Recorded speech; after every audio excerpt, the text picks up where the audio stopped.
Hey guys, welcome back. I am pissed. So I thought maybe I would share this because I think a lot of you run into this problem, and the problem is this.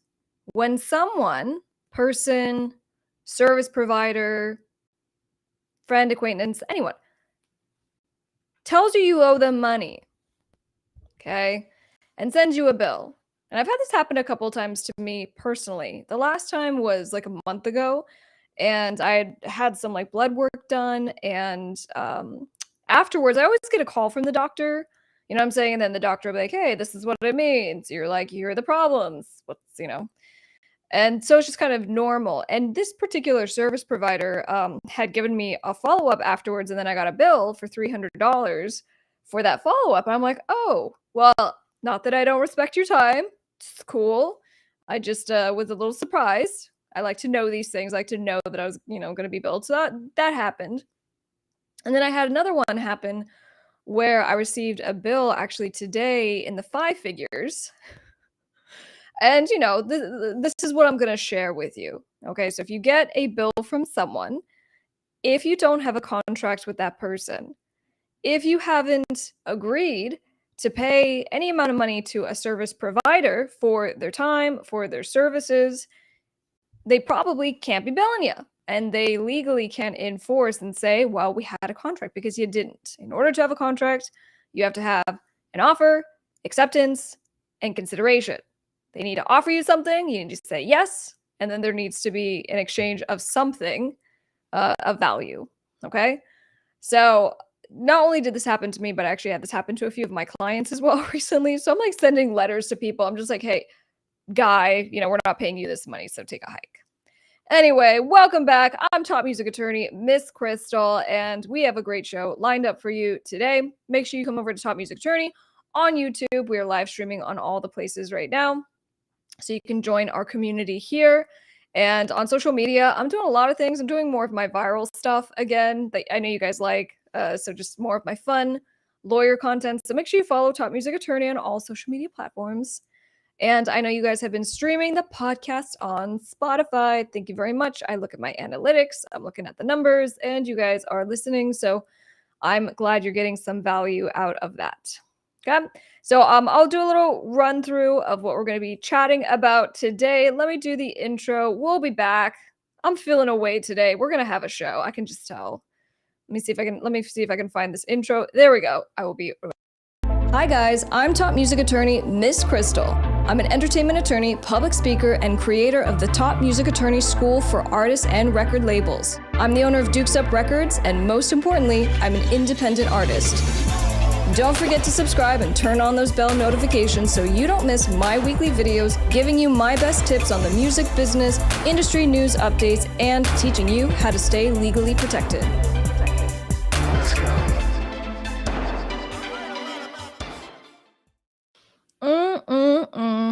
Know what I'm saying? I like to be nice. I like to play nice, and that's usually my go-to as an attorney, but also just in like life situations. But sometimes you gotta bring out the fangs. You gotta get a little serious. And you know what? It's good to have that kind of attorney working for you. So if you're looking for help for your music career, trying to grow your music business, there's two ways that you can work with me. Number one, you can just message me on Top Music Attorney on Instagram. Let me know what you're doing, and I'll see if you're a good fit for what I'm up to. And then also, I am now officially taking applications if you want to apply to work with me and get help. So you can just go to topmusicattorney.com and apply. All right, guys, so we are live. Make sure you are dropping your questions in the chat. And as always, where are you checking in from and what time is it? Hey, hello everyone. Indeed. Happy Thursday. All right. Well, glad you could join us. Thank you everyone for being here. All right, so quick show rundown. I don't know. I'm going to talk about two things in kind of I always take inspiration from what I'm doing as a lawyer and through my law firm. And so I go when I'm getting a lot of calls about a particular thing. That thing seems to be really important to people, so we're going to talk about it so you guys can get the information for free. And one of those things has to do with just negotiating your record label contracts. And so I'm going to get into essentially what you need to know for if and when you are negotiating your record label deal. And then the second thing has to do with royalties. And this is probably by far, like, since my entire career of being an attorney, that I get calls about most often from new clients. And that is, I signed with a particular company. Um, and, whether it's a record label or a publishing company or whoever, but let's pretend it's a record label. I signed with a record label. They promised me the world. They didn't deliver, and they didn't pay me my royalties. So what do I do? And I'm going to answer that question. I'm going to give you a rundown of how to handle it, so you will have all the information you need and you won't need to pay for a consultation with an attorney. And then, of course, we're bringing in that Orko. We're chatting about all the things entertainment news, which includes Netflix.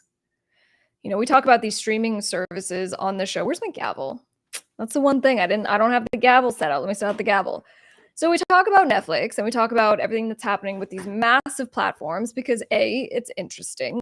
B, they're making billions of dollars. And C, we should all know about it and talk about it because we all consume content on these platforms. But anyway, with Netflix, one of the last updates we had talked about was that they were no longer going to allow you to share your passwords. And everyone was very upset about that. They said, what are you doing? We're going to have to pay. How dare you? And so now we kind of have some numbers to look at, well, how did this fare for Netflix? Did they bomb? Did everyone leave the platform and say, F you, we're going to all these other, streaming services? Or did they get some kind of financial benefit? So we're going to talk about that. But also for you Taylor Swift fans, oh, my audio is popping. That's no good. For those of you in the back, how does the audio sound? Hello. All right, we're having some technical stuff. So yeah, I'm going to tell you what, I'm going to refresh really fast just to make sure you guys get the cleanest connection. One sec. Hold tight.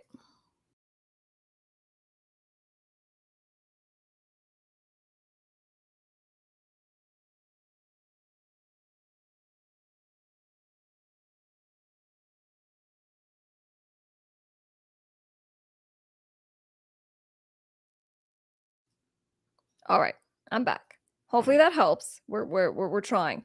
And I don't know if it's just my internet, but I was on a couple of really important phone calls today, and this is actually my office. This is not just set design. This is actually my office. And I'm on a few phone calls today, and the signal just dropped out. That was professional. And I'm like, hello, can you hear me? So I don't know what's going on, but hopefully you guys can hear me now. Let me know in the chat. Way better. Okay. Thank you very much. All right. Back to the chat. What do we got? Drop your questions. You made such a difference in my pursuit of music business. Hey, thank you very much. I appreciate that. What are you up to? Where are you checking in from and what time is it? There we go. All right. So anyway, we're also going to talk about Taylor Swift. So she's on this Eras tour right now that started in March, and they launched here in Arizona and specifically in Glendale. And I think Glendale changed its name for a day to something related to Taylor Swift. Like her name literally was the city for a day. But anyway, so this Eras tour has been amazing, and we're going to talk about just how much money it's bringing in as far as just like an economic surge for everywhere she's going, and it's really crazy. So we're going to talk about that, but also we may touch on, I went to The Cure. I went to see The Cure, I should say, when they were coming through Arizona.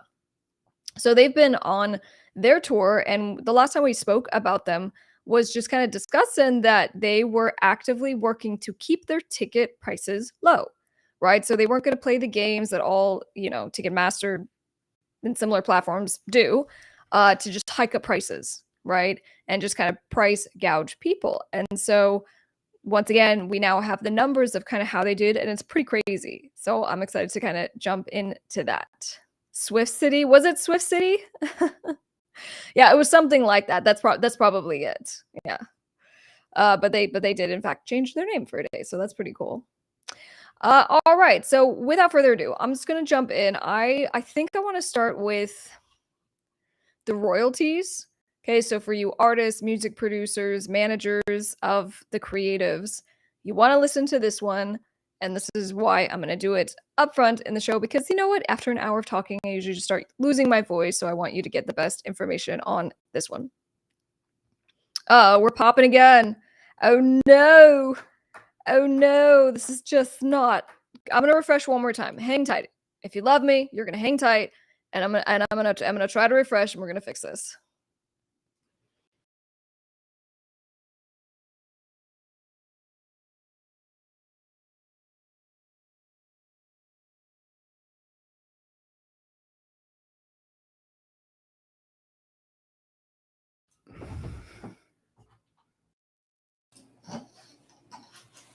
Sorry about that. I brought in the wrong camera. That was not me breathing. Sorry, Mr. Producer. I just brought you in. All right. Hello. Can you hear me? No? You're wrong to change your mic. All right. Oh, different microphone. Focus right. Check, check, check. 1, 2, 1, 2. See, at least you guys on the other side of this watching, it's just a giant disaster. Oh no, the audio is weird. Is that better, guys? How are we sounding? Good. All right, I'm gonna keep going on this, and we're just going to pray to the internet gods, which happen to be cocks right now, that this lasts at least through this step. So let's get into it. The big question I get as an entertainment attorney, and I represent so many music artists all around the United States and beyond, is hey, how do I collect my unpaid royalties from my slacker record label? Not quite how they phrase it, but that's basically it. It is such an awesome milestone when you get signed to a record label, and particularly if that record label is super into what you're doing. They're saying they're going to support you, they're going to do all these great things for your career, and then you kind of get into the relationship and hopefully things still are going well, but at some point your label might not be paying you, and if they're not paying you, you're feeling frustrated, and rather than go and pay for an expensive attorney to have a consultation with, I'm just going to give you all the information for free.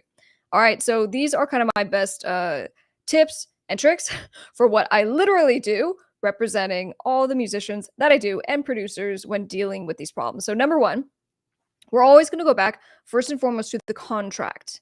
All right, so knowing a lot of musicians, artists, and producers, you might just have a draft.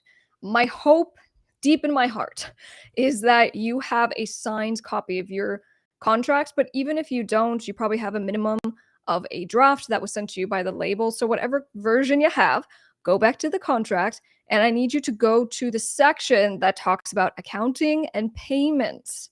Okay, because you need to be very clear before you kind of raise an issue with your label. What are your rights? When were you supposed to be paid? Okay, and like the frequency of the payments and how much is your share. So you need to be clear on what this is, not just they aren't paying me and now I'm pissed. No, let's get really clear on what the agreement was and what they're supposed to do. While you're looking at this, what you're kind of looking for is, are they able to recoup any advancement, any monies that are paid to you first?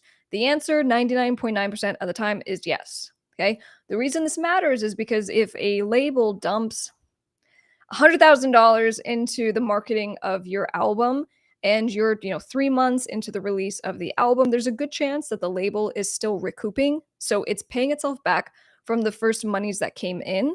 So you need to know that. Okay. Because if for some reason they aren't allowed to recoup, you were supposed to get paid as soon as dime one came in from your release. So we look at what are the payment terms and when were they supposed to pay you, and are they allowed to recoup any monies that were paid to you or on your behalf for the benefit of your career? So that's number one.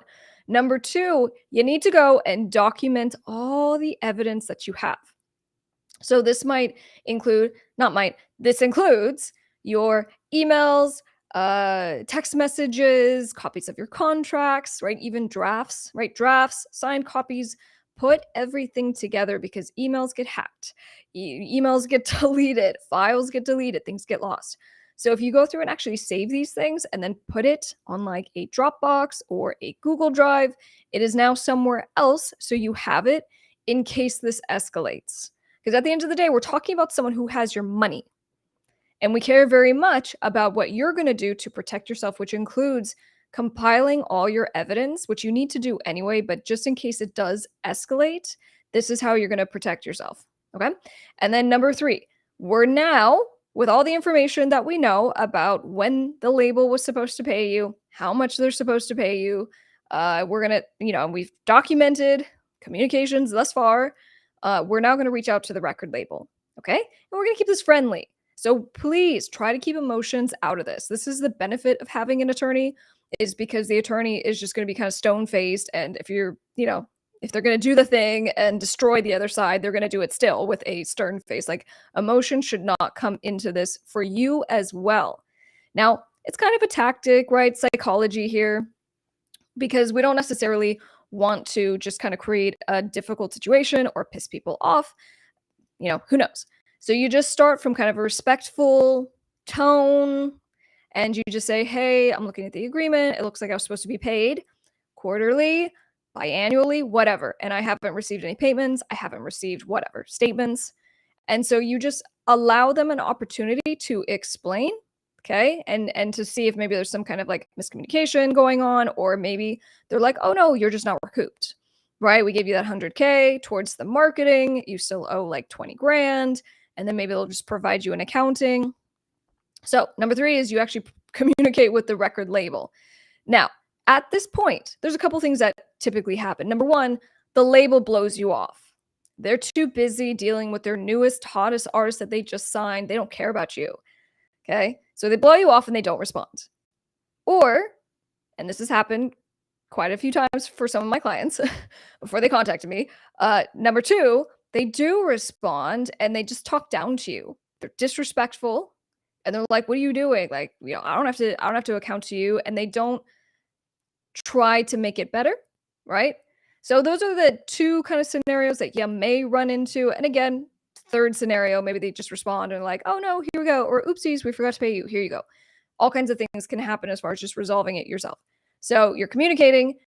Let's say things go not so well, including that the label just doesn't respond to you. And that's not good. Which also, P.S., this is why you have to put a deadline in your email. If you want to put it on a Word document and then make it a PDF and send it as a letter, whatever. If you just send the label an email, please put a deadline of when they need to respond to you, because otherwise you're just waiting forever. Okay. If you put a hard deadline, you go, hey, like 2 weeks, 2 weeks is pretty good. Please get back to me within the next 2 weeks, just so we can kind of get this worked out. And if they don't respond to you, guess what? We're on to number 4, which is you're going to contact a lawyer. Now, not just any lawyer, you need to have someone who actually knows how this works. And you need someone who, can actually advocate on your behalf, because this is also what happens. Someone will contact my office and I go, look, I don't want you to spend a ton of money on this. We need to do the due diligence, review the contract, and then we reach out to the office, but from my law firm, right? So if you have someone reaching out from the law firm on law firm header, that's a lot scarier. That's a lot more forceful, and that gets a response and payment often. Okay. So it's kind of the power of the letterhead. But again, we want to do all the things leading up to hiring the attorney, because you hire an attorney, you have to pay some money, right, for that letter. So if you can resolve it beforehand, beautiful, love it. But if you have to go to an attorney, there's a huge power that comes with actually having someone like an attorney sending a demand letter on your behalf. All right. So then at that point, usually 1 of 2 things happens. 1, through the demand letter, you're able to get things resolved, right? Whether that means getting payment or getting clarification and clear accounting. Or 2, if, for example, and this happened, I had an artist and they had probably $200,000 estimated of outstanding royalties. Well, we proceed to litigation. So this thing can absolutely escalate, but as we have to kind of involve legal help, it can get more expensive. So it just kind of depends on how you want to handle it, how far you want to go, how much royalties you think you've been unpaid. But often, at least, in the case of my clients and what I do, we get it resolved at the demand letter stage. So that's number 4. Now, number 5, as far as other free kind of resources that you can go to get some help with unpaid royalties, there is the American Federation of Musicians. Okay. There's also the Music Artists Coalition and the Songwriters Guild of America. So These are kind of unions, right, that you can join to get some assistance. And the unpaid royalties issue is a really big one. Okay, so, as we're kind of looking at this on trying to make sure that you get paid your royalties if they are owed to you by your record label, you really need to go through these steps. And the first couple ones are to enable you to potentially just handle it yourself. Because in the best, case scenario, you review the contract, you figure out what's going on, you reach out to the label, you get things situated, you get yourself paid. That's great. But, record labels are very notorious for a couple of things. One of which is not paying on time, inflating their expenses and what's allegedly owed to them. And so at some point you may want to bring in an actual entertainment attorney or a music attorney to help you, and that can certainly make the world of difference. Okay, and if you are looking for some help, I'll leave a link down below for my law firm and we'll see what we can do for you. All right. Yo, for those of you checking in, how are we doing? Are we still sounding okay? We were having some issues there. All right, let's go to the chitty chat. Your videos are helping to create more, get views. Yes. Hope to join your course soon. Amazing. Yeah, if you're interested in actually getting into my music business program, you can apply. Just go to topmusicattorney.com. Oh, look at that. Or you can just DM me on Instagram at Top Music Attorney. The audio is good. Okay, excellent. Oh, sorry, I'm all covering it up. There you go. Thank you. I appreciate that. Okay, let's see. How does an artist handle covers on YouTube? What if the cover is out with no license? Is there a royalty for cover versions or parodies? Yeah, so as far as just getting a license for cover songs, it used to be that you had to get a mechanical license, right? And so we talked about this. You could go through Harry Fox Agency or Sound, Harry Fox Agency or Easy Song Licensing. And it was pretty cheap. Just get a simple license for like 25 bucks. It's within a few minutes. And then you're covered for the reproduction of a song as a cover and then to distribute it as an audio. But it was only for the audio portion. So in some of my prior videos, my cover song videos where I'm talking about how to do this legally, I kind of explained that there's a distinction. We have the audio, which is covered by the mechanical license. And then we have the video portion, which is not covered by the mechanical license. And so we have essentially the wild, wild west of YouTube and other video platforms where some people who at least took the step to get the mechanical license for the audio, love it. But when you did a video, you actually are required to go and get permission from the owners, usually plural, of the song. And that's, almost near impossible for the average artist and producer. And so what a lot of people do is just they do it, right? They just, do their cover songs, post it on YouTube, and then nothing usually happens. But as we've talked about at length on this channel, bad things can certainly happen because that is copyright infringement or allegedly copyright infringement. Now, the great update that happened over the last couple years in particular is that a lot of these labels and publishers, they ended up doing deals with YouTube specifically because they're like, this thing is happening anyway. People are just uploading covers, they're not getting licenses. And so basically there would be a revenue share that happened. So if you were using someone else's song, then they would monetize your video. So they would just collect the ad revenue. And so now, the labels are making their money and everyone can live happily ever after, right? So as it stands right now, another change happened.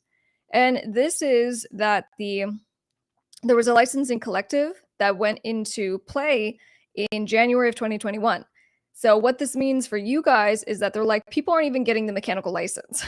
Okay. We made this really easy, but people are not even doing this step.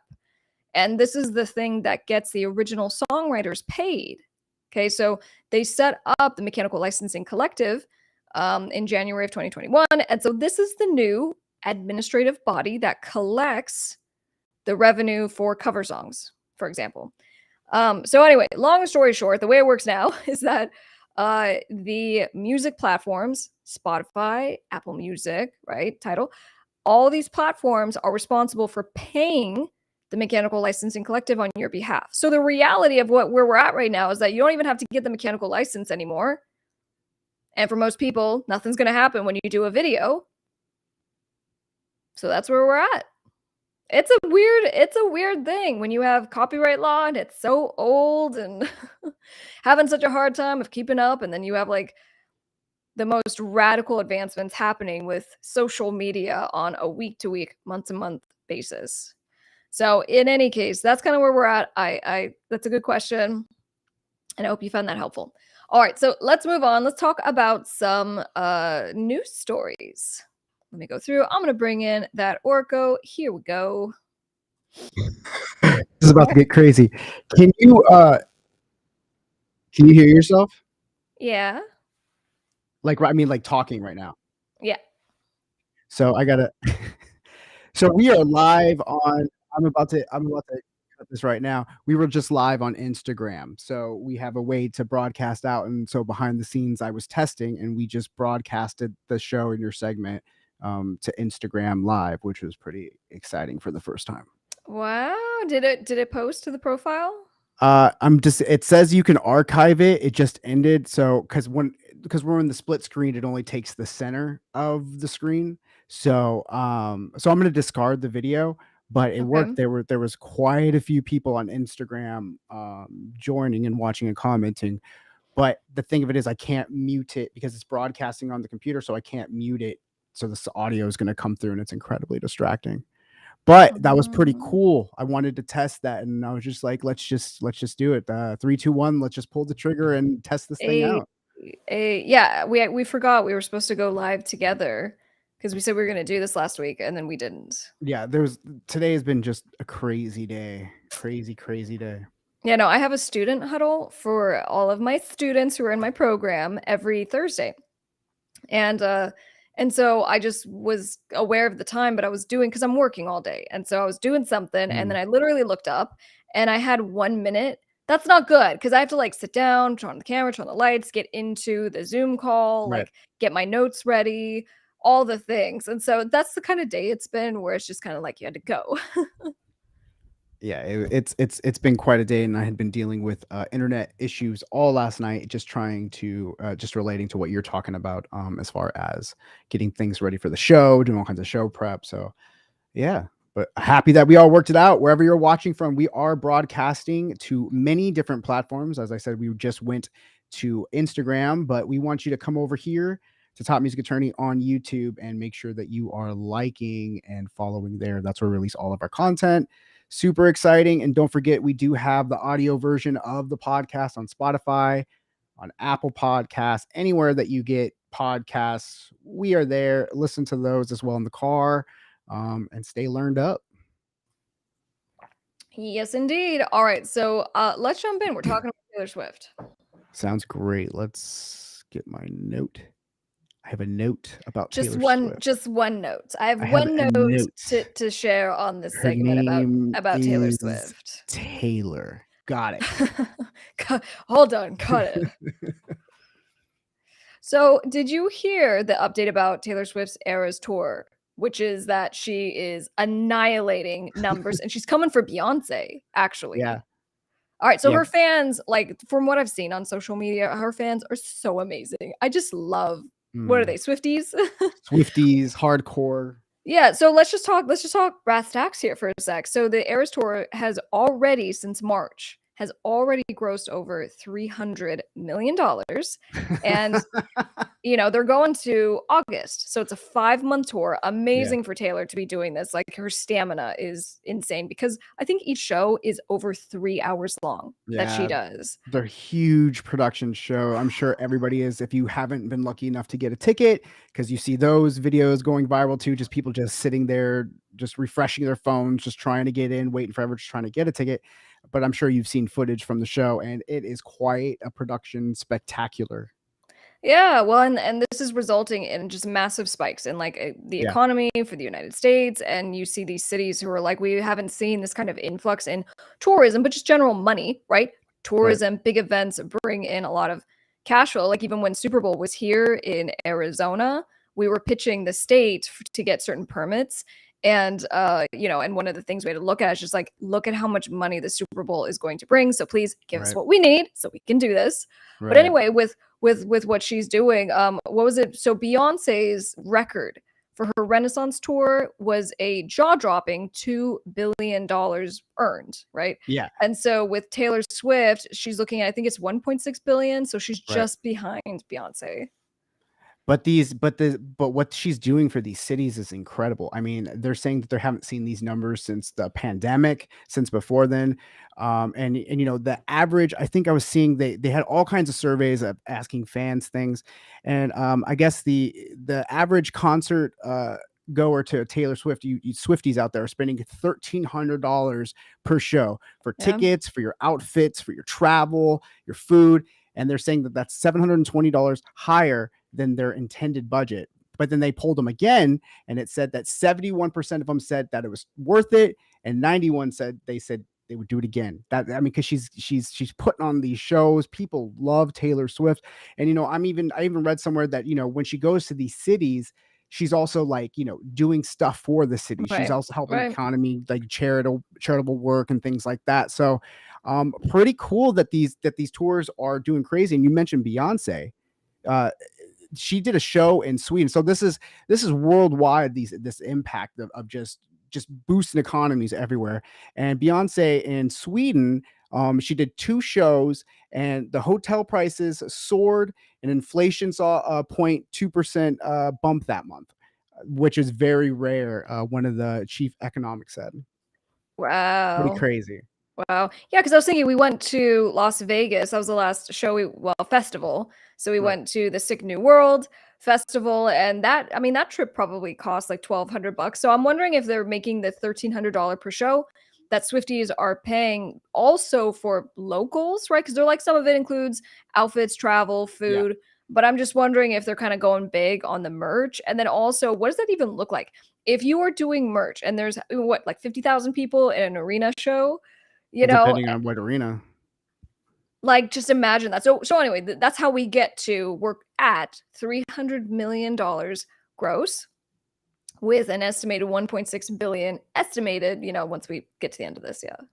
Yeah, I think it's great that, for such a long time, for during the height of the pandemic, just a lot of things were shut down. And it's great to see that these artists are, getting back out there, and people are coming out to shows. Everyone's having a good time. And, we haven't seen spectacles like these Beyonce and Taylor Swift shows in a long time, with just people just going nuts, people camping outside, people just all day there. You see they can't even get in, and they're having their own little concerts outside these Taylor Swift concerts, just listening and singing along. It's a real moment if you're a Taylor Swift fan. Yeah, and even if not, I mean, you were showing me a clip from her show where she dives into the stage. She's That's like, cool. yeah, it's amazing. And then they also have this technology where they have wristbands that are basically LEDs. Hmm. And so for, a venue of 50,000 people, they will coordinate the LEDs to light up, so there will be big hearts and there'll be Right. waves going through the audience. I mean, Super it's cool. yeah. No, and this is great for just general economic, growth and hopeful inflation and all the things. And showing that big production tours, work, and still, and they are profitable, and they can have an impact. So this is just raising the bar for future shows and future artists coming out there trying to be the next big tour. Yeah, and if you are a Taylor Swift fan and you've been to her Eras tour, concerts of any kind, let us know in the comments. What did you think? How was it? What did you feel? Like, give us all the details. All right. So, Las Vegas Arena rock show, bump in small venues. Okay. Small venues are cool. Mhm. Got to do all the places. What's up, Zach? Big artists and bands still do them. Many artists skip Vegas for now. Painful.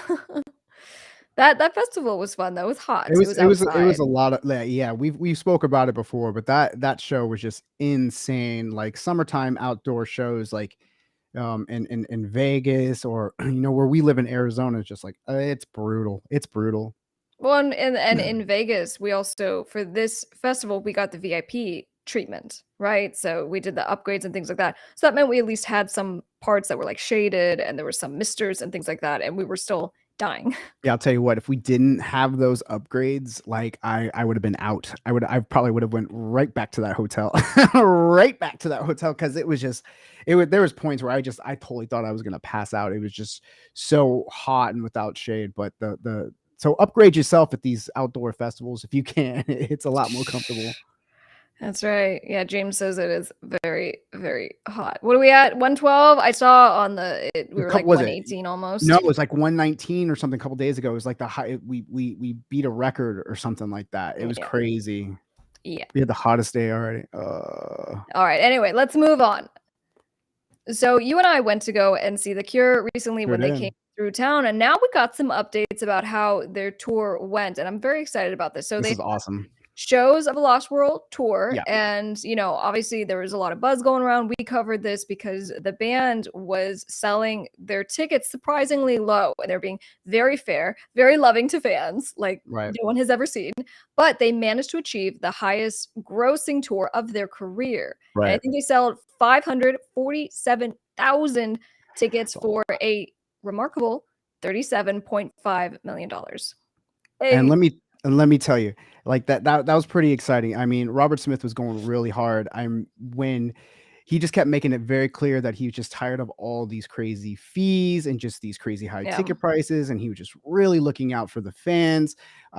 There was even a point where we got refunds for part of our fees for our tickets because he was just like, you were charging too much. You got to take off some of the stuff. So I actually got money back from Robert Smith, and I think it was like, I even think there was like a little email that says, courtesy of Robert Smith or something like that. There was some kind of acknowledgement to reason why it happened. But really going to bat and showing that, the fans will appreciate that. And they came out in droves to make as much money as they did on this tour is just insane. I'm super excited. It was an incredible show. Yeah, even at the show that we went to, because that Orko is definitely a Cure fan. Love the Cure. Yeah, and I just think that they're amazing. But as a less of a fan, if that makes sense, kind of going to the show, I was looking around and I'm like, these fans are so amazing. Yeah. Like the level of just connection. And I mean, they're going on with their like 7-minute songs and like guitar riffs and all this stuff. And everyone is just like swaying in the crowd. Like, it was just beautiful. And I just remember thinking, this is like what music's all about. You know what I'm saying? At any age, you don't have to be necessarily like the youngest thing. Age doesn't matter, man. Music just lives on, and for these people, this is like their memories, their love, their everything. And so it was very special to be there. But in any case, so basically they're like, F you, Ticketmaster, we're not going to do all the extra fees. And they made out really nicely with a $37.5 million takeaway. And that's great. And I hope that other bands, kind of follow suit and just kind of, these fees are out of control at Ticketmaster. As someone who goes to shows and does all this stuff, and it's crazy. It seems like there's a new fee for, added on to something. But yeah, just I can't highly recommend enough to go see The Cure. They're playing incredible sets right now. They're playing not only the hits, but they're playing gems that they haven't pulled out in years. They did. There was I don't remember the song, but there was one that they played that you were super excited about. You're like, I can't believe they played this. Like they'd never played it before or something. Well, I mean, I haven't heard them play Disintegration too many times, which I was super stoked on. And then they did was it Burn? So it was really just a great show. And just everybody just singing along to every word and just vibing with each other, like just the lights, people holding their phones everywhere. It was just really special, and they just sound incredible. Yeah, Gulna, I think the lower prices makes them more accessible for more people. And we had great seats for a low price. Like we had I was prepared beforehand to pay a few $100s, a ticket for where we were sitting, and it was not bad at all. Yeah, you got a shirt too.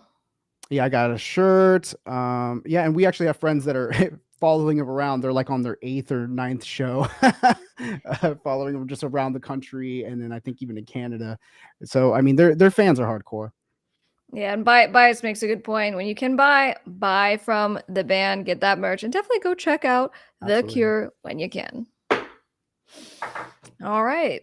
So, there's another one I wanted to cover. Yeah. So I kind of teased this at the beginning of the show. We want to talk about Netflix. We always get into what was the last thing we because we were talking about Netflix and how like 1 million people had jumped Mm. ship.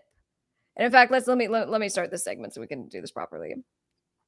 So, do you remember when we were talking about how like 1 million people had jumped ship from Netflix because Netflix had announced that they were going to make you pay if someone else is using your login, right? That someone else, you can't do it anymore. And people were pissed. And even before then, Netflix had lost a lot of subscribers. And I think it's because we have like, Disney coming Right. around, Paramount Plus. I mean, everyone's coming to the party. AMC, right? Mm. So, in any case, we now know how this all fared for Netflix. Okay, so the doomsday is not quite as bad as we thought. In fact, they made out pretty good. Netflix did experience a significant surcharge of all the new people who then did sign up and did get accounts. So I think the amount was $5.9 Yep. million in additional No, revenue. no, 5.9 million new users signing up. That's right. And then it was 1.6 billion was estimated, but they actually generated 1.8 1.8. billion. Yeah. That's right. That's right. What am I talking about? 5.9 million. That's like chump change. That's like a So day rate for Netflix. so like it's just crazy because the internet was a fluster. Everybody was ready to jump shit from Netflix. This is going to be the end of Netflix, and they're actually leading the streaming wars. Like they're the only Right. ones that made a profit, whereas was it Disney, Paramount, Warner Brothers, everybody else was having a hard time making money and turning profits, but Netflix did just fine. And they were up. They had very low drop offs is what they were than what they kind of thought maybe was going to happen, Right. and so they implemented it worldwide. So now it's gone, and then they changed their payment tiers. Yeah, because I mean, before they make any kind of decision, right? They're sitting with the board and they're Yeah, sitting with the shareholders and all the people who own the company. They go, guys, look, we're going to make this switch. There's going to be a little bit of an ouchie that we're expecting because some people will be pissed and yeah. they will leave.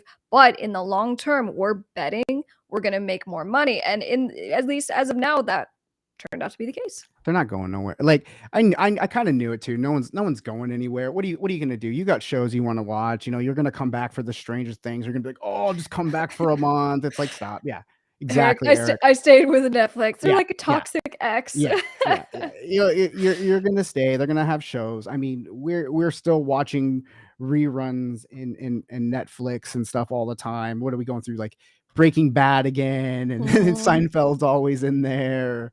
You know what I mean? So I mean, come on, let's stop kidding ourselves. We need to pay our fair share. It's no surprise. Like the only people that left were the freeloaders that weren't paying anyway. So it didn't really. All they could do was go up. So. I went through this business book recently, and one of the I guess examples that the author was using was incremental changes that businesses will use, right? And they can be very small, and they can make things better and better and better, or they can make things worse and worse and worse. And he uses this candy company as the example. So there was like this candy company that was like a chocolate kind of thing, and they were number one for like chocolate candy at the time. And a new CEO came in, this young kind of, we're going to make money guy, and was trying to turn things around because business had stagnated. And so he comes in and he goes, all right, this is what we're going to do. The ingredient list is like, 60 different ingredients. Okay. And so we're going to if we take out just one ingredient, we're going to save X, Y, and Z amount of money. It's a lot of money. And initially, everyone else who was working there was like, oh, F no, we're not doing that. This Right. is the perfect formula, all the things. And so then what he said is he goes, well, we'll do some tests. And so we'll do tests with like, different people who like the product. And if they can taste the difference, we won't do it. But if they can't taste the difference, then you're all going to get a bonus and we're going to implement it. So they ended up doing it. Tests went well. No one could taste the difference. And of course, all the staff got a big bonus. They made the change. And and then they ended up saving a ton of money. So it resulted in a ton of profit. So then over the course of the following, whatever, a year, 2 years, he kept doing this, and he ended up taking out like 16 different ingredients, which meant Yeah. they saved a ton of money. And Right. each time they tested it beforehand, make sure, can you taste any difference? No, no, no, no, no. So anyway, so many years later, guess what? The product just tanked. People stopped buying it, people stopped all that. And they didn't know why. And so they're like blaming the marketing department. You're Right. screwing our business Right. over. What are you doing wrong? And I guess one day he was sitting in his office and he's sitting there like eating the candy. He's like, this candy is the best. It's like the best candy on the market. And he realized he was eating one of the old bags. And so he got the new bag and he ate it. And he's like, it tasted nothing like Right. the original. And the issue with their testing was that they kept comparing it to the last version. Right. So anyway, so with these incremental little things. So with Netflix, we now see, they made this switch. Is it just like temporary profits because you just got all the other people to sign up? Is it really going to have long-term sustained profits? Who knows? But I thought that was I an like it. interesting thing. I'm, Yeah. I think it's that's interesting. I always hear those. I think there was like an urban. I don't know if it's true or not. So that's why I don't want to say it as fact, because I'm just trying to remember something that I remember hearing a lot. But like McDonald's, like fast food, you see that a lot where they kind of take out an ingredient just to kind of save some money, or like, something once had 2 pieces of cheese and then they quietly removed a piece of cheese and saved like billions and stuff like that. You know what I mean? But then it's just you're remembering stuff is just not being as good. But I think in this case with Netflix, I think they did the right move because they didn't lose anybody. Like even the people that dropped off and left Netflix, it wasn't. I can't imagine it was the people that actually had. It was just the freeloaders. The people that had the account that the freeloaders were freeloading off of. They're still going to pay for their Netflix. They're already paying for it. Why are they going to cancel their Netflix because their friend down the street's not going to get a free account anymore? They're just like, sorry, bro, you don't get it free anymore. I don't know what to tell you. You have to get a Netflix account. So only where they could go was up. I think it was a smart business move. Should have been done a long time ago. We got to stop expecting everything for free. What do you think? Very good. All right. So let's see. Do we got anything else, or am I hitting this last tip? I think it's all you, but I do just want to again just remind people about the audio podcast. Very important that you guys go check that out on Apple Podcasts, on Spotify. We are everywhere. Links are always in the description for things. And yeah, that's just it, man. Thanks, guys. All right. I feel like the internet has come back and we're somewhat working now, which is great. So with that being said, why don't we get into some spicy artist tip? All right. Plural tips. I need to rename this. I'm making a mental note live right now. I need to rename this because it's not always artist tip. It's like it's music business tip, right? Exposing the music business. Revealing all the secrets for free because you guys are just wonderful and you should know everything for free. All right, so I'm going to go through and we're talking about a music business tip in regards to negotiating your record label contracts. Okay. One sec. All right. So I did a video and it did really well. And I did like this massive breakdown of how recording agreements work and how to negotiate them and all the things. I'll be sure to link that down below. So what I'm going to do is I'm going to refresh really fast and then we're going to go through and I'm going to give you how to negotiate your record label agreement. So just give me one sec. Don't go anywhere.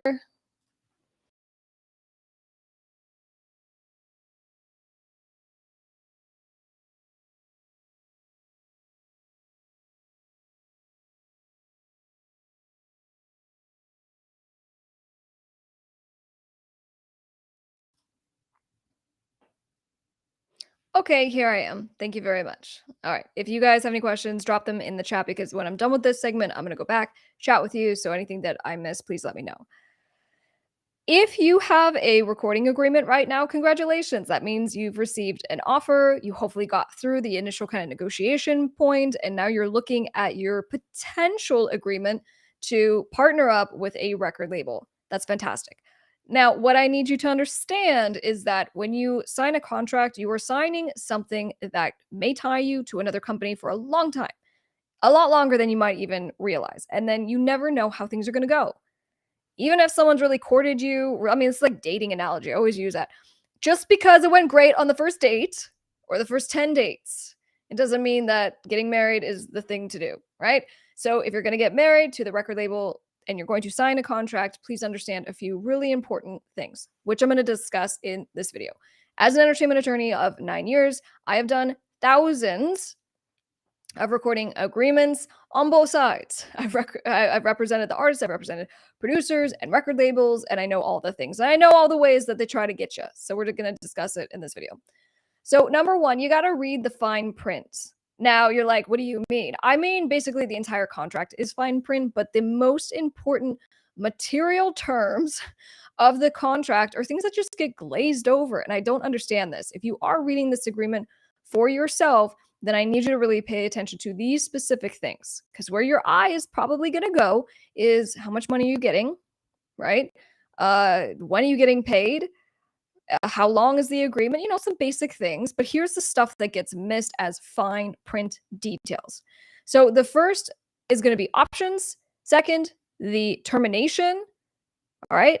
And then third, things like not just the option and the term, but the termination as well. So what we're looking at when it comes to the advancement and the option, which I'm going to discuss in a second, the option is going to be how the record label extends the contract. Okay, so you have an initial agreement and they're like, hey, we're just going to do one album. Okay, just one album, but we're also going to have like 5 options. What an option does is that it extends the contract. And the way that the record label pitches this to you is that they say, well, it's so that we can keep working together and we'll keep paying for your career and we'll keep investing in you and keep releasing albums. And so they present it in a way that's kind of sexy and where you'd be like, yeah, of course, I want you to be able to do all these things for me. What you don't understand is that this is the investment protection for the record label. It's their way of making sure that you can't go anywhere. Because what they're doing is you're signing an agreement for the terms of the relationship, and then they lock you in based on today. In a year, if you're doing really well and you've had some viral song and your fans are growing and all these things, you're worth more. In 2 years, same thing. In 3 years, same thing. So when you sign the agreement now, you get locked in at your base rate, right? And then with these options, they get to keep extending the contract. So then besides that, what we're also looking at in conjunction with the option is, well, how long is the base agreement? So if they're like, oh, it's just one album. Well, one album, a whole cycle of that, it might be, 12 months from when you actually release it.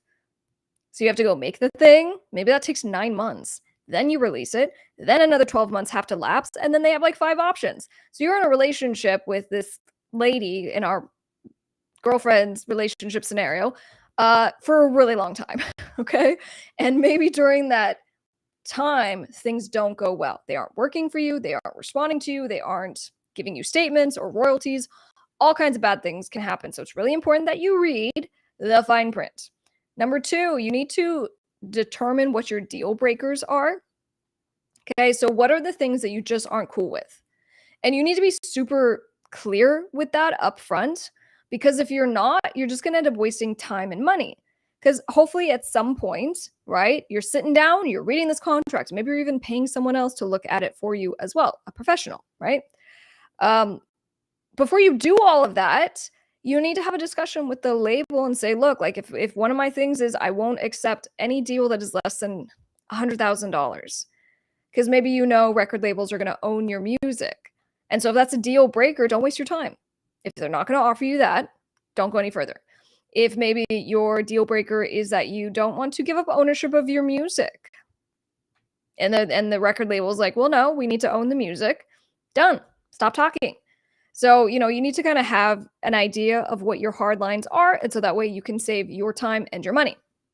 Number 3, you need to understand how the royalties and the advances work. Okay, so in this scenario, you're like, I'm not going to take any deal that's less than $100,000. And then the label's like, cool, we'll pay you $100,000.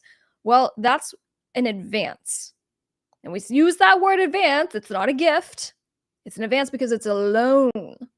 The label is loaning you money that you have to pay back before you get paid any royalties. All right, so your royalties are going to be what you make on the back end from streaming revenue, maybe licensing placements. And so you need to make sure that you just understand $100,000, it's not that much money. Okay. And what you're being offered, maybe even less than that. Hold. I told you guys, it happens. It happens every Thursday about this time. I start losing my voice. So you're going to make sure that you just understand that just because there's money tied to the offer, who cares? If you need the money, if you're excited, cool, do it. But understand that this is just a business deal. If they're offering you something, and worst case scenario, they're offering you nothing, which also happens, right? A record label may approach you and say, you're the next big thing. We can do all this great stuff for you. And so they hand you a recording contract and they're not even giving you in advance something just to think about. So I'm saying just don't get starry-eyed because someone is offering you money, okay? So also look at the royalties. How much are you making in the royalties? Because with major labels and even large independent labels, they don't pay very well. And you're going to get maybe 12%, maybe upwards of 18 to 20% if you're just a big rock star and they're really excited to sign you. And some smaller independent labels, they tend towards more 50-50, so that's cool. But again, it doesn't matter if you are signing a deal with a big advance, because you're not going to get paid for a long time because the label is going to pay itself back first. All right.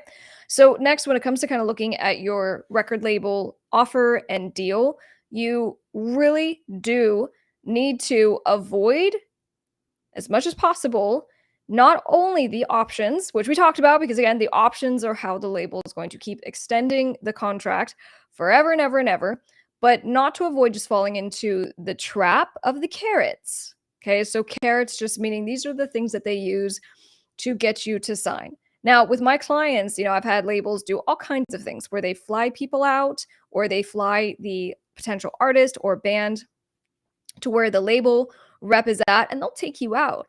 They'll take you out to dinner, to, other places with pretty ladies. They'll take you all the places, drinks, drugs, like whatever. And so they do that because they're trying to show you a rock star lifestyle. And, that's one. Another might be that they're offering you money. Another might be that they're offering you just an opportunity and they're like, hey, we represent this other artist. And so if you sign with us, we're going to be able to make this thing happen. So you just need to be aware of your negotiation power. So avoid falling into this trap and that you don't have any negotiation power because you just kind of were doing this way too early. I think that everyone needs to kind of take a step back and look at their project and see where they're at. Okay. And if you don't have any negotiation power because you're like, I don't have anything. I don't have a lot of fans. I don't have a lot of music. That's not good. I need you to be in a position where like you're hustling and you've built your fan base and you're doing your thing with no one involved. Because now you're in a fantastic negotiation power to basically be like, no, it's going to be A, B, and C. These are my non-negotiables. Take it or leave it. So avoid kind of those traps. And then, of course, when it comes to the contract, please get an entertainment attorney. I can't tell you over the thousands of contracts that I've reviewed and the disputes that I have also resolved related to some of those agreements, how much pain and suffering could have been avoided if the artist, the producer, the band had just gotten an attorney to review their contract up front. They're like, they'll contact a law office and someone might say it's going to be $500 for me to review it. It'll be $1,000 for me to review and revise and negotiate your contract. You don't understand that if you don't do that and really protect yourself, you don't know what the contract says, they're taking advantage of you, all of a sudden now you're paying $10,000, $50,000 collectively over the years to come because you got screwed because you just didn't know what you were signing. So definitely make sure that you get someone who knows what they're doing. Don't just get any attorney. It needs to be someone who knows this stuff. So definitely get that help. So navigating record contracts is really tricky. And so I've actually done a full-length video. I'll be sure to link it down for you guys in the description, but just breaking down how like a traditional record label contract looks like, which is what a lot of these labels follow. And so you can kind of look at it, with eyes of and a lawyer, being a lawyer yourself, right? And you can understand what it is saying. All right. And if you need help, always feel free to reach out to me on Instagram at Top Music Attorney. I almost forgot the gavel. There we go. All right. So here we go. Going back. We're talking about the carrots. What are we saying? The devil will definitely tempt you. I like the carrot analogy a lot. Yeah. Yeah. And just, remember, We, you have a long career.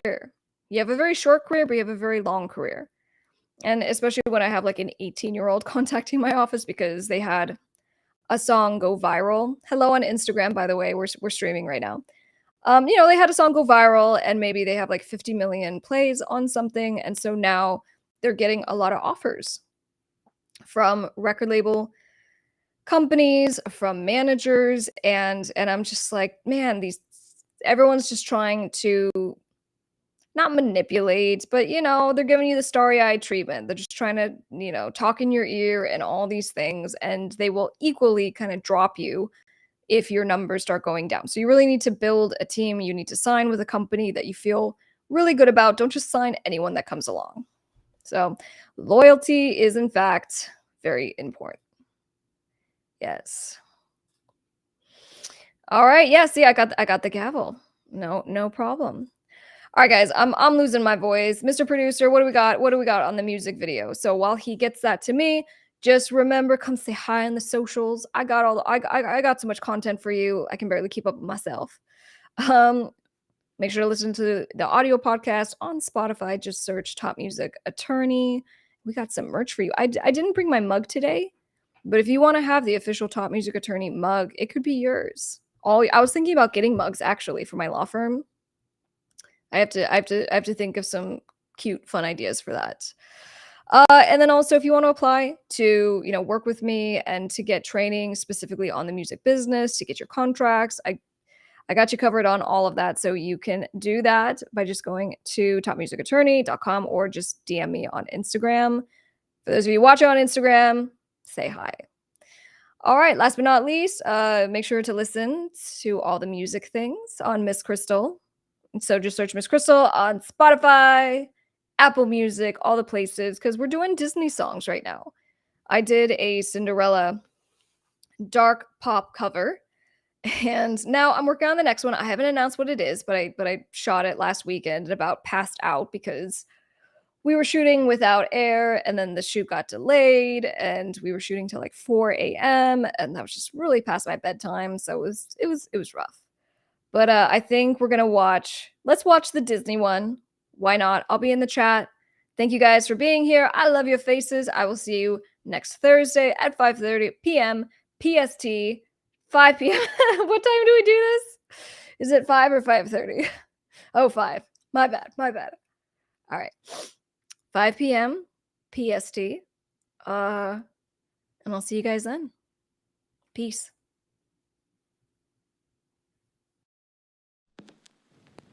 A dream is a wish.